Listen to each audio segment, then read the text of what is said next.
Tandem is een programma van de Euregio met een aantal partners om kunstenaars te vragen een kunstzinnig creatief antwoord te geven op maatschappelijke vragen.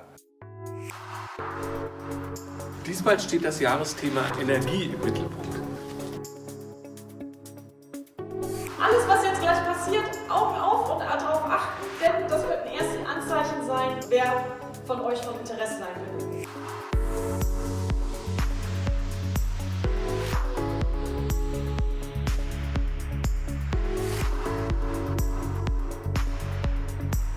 Ik heb het idee dat we een wat beter beeld hebben gekregen naar wat er leeft tussen mensen.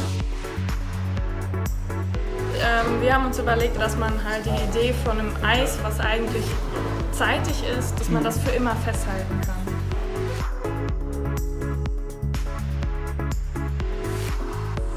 Es ist schon eine gewisse Aufbruchsenergie. Es ist auf jeden Fall irgendwie gut, hier gewesen zu sein.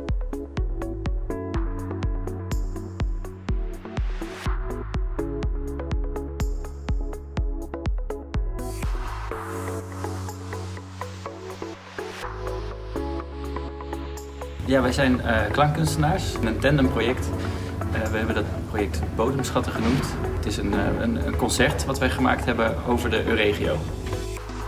Ja, we zijn op zoek gegaan in de Euregio naar kenmerken van het gebied. We haben versucht, ob man da Klänge erzeugen kann, wie man damit arbeiten kann.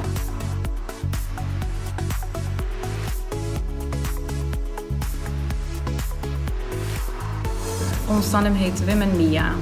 En Wim komt uit Nederland en Mia komt uit Duitsland. En die twee ontdekken wat heimat voor hen betekent. Wir haben uns kennengelernt beim letzten Barcamp.